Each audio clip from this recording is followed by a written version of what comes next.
ఎన్నికల్లో మేమే గెలుస్తామని ఓవైపు వైసీపీ నేతలు గొప్పలు చెప్తున్నారు. ప్రజలకు ఎంతో మేలు చేశాం, బటన్ నొక్కి నేరుగా మేలు చేశామని పార్టీ అధినేత జగన్ పదే పదే చెప్తున్నారు కూడా. కానీ క్షేత్రస్థాయిలో మాత్రం పరిస్థితి పూర్తి భిన్నంగా ఉంది. పిఠాపురంలో మాదే గెలుపు అంటున్న వైసీపీ నేతలకు మహిళలు షాక్ ఇచ్చారు. పిఠాపురం వైసీపీ ఎమ్మెల్యే అభ్యర్థి వంగ గీతను మహిళలు నిలదీస్తున్నారు. 5 ఏళ్లుగా పింఛన్, ఇళ్ల స్థలాలు ఎందుకు ఇవ్వలేదు అని మహిళలు నిలదీశారు. ఇవేవి ఇవ్వకుండా ఇప్పుడు ఓట్లు అడగడానికి వచ్చారా అంటూ వంగ గీతను నిలదీశారు. దీంతో సమాధానం చెప్పలేక వైసీపీ నేతలు వెళ్లిపోయారు.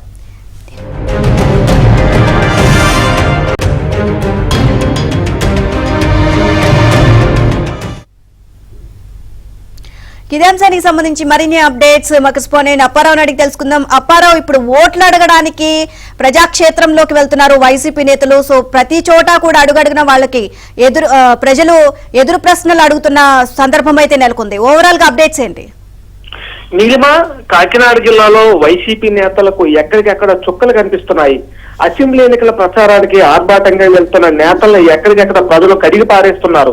అధికారంలో ఉన్న 5 ఏళ్లలో ఏ సమస్య పరిష్కరించలేదని ఇప్పుడు ఏ మొహం పెట్టుకొని ఓట్లు అవ్వడానికి వస్తారని చెప్పి మహిళలందరూ కూడా ఎక్కడికెక్కడ తిరగబడుతుండో వైసీపీ ఎమ్మెల్యే అభ్యర్థులు తల పట్టుకున్న పరిస్థితి నెలకొందని చెప్పాలి. తాజాగా పిఠాపురం నియోజకవర్గంలోని గొల్లపురంలో నిన్న ప్రస్తుత ఎంపీ గీత ఎన్నికల ప్రచారం వెళ్ళారు.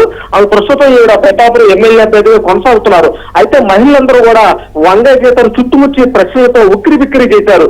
గడిచిన 5 ఏళ్లలో కనీసం తమ మొహం ఎవరూ కూడా చూడలేదని తీవ్రస్థాయిలో ఆగ్రహం వ్యక్తం చేశారు. తమకు ఇంటి స్థలం ఇస్తామని మాటలు చెప్పారని జగన్ కూడా అనేక సార్లు ఇక్కడికి వచ్చి ఇంటి స్థలం ఇస్తామన్నా ఇప్పటి వరకు కనీసం కాళ్ళు ఏరియాలో తిరిగినా సరే ఇంటి స్థలం ఇవ్వలేదని చెప్పి కూడా మహిళలందరూ పెద్ద ఎత్తున ఆగ్రహం వ్యక్తం చేశారు.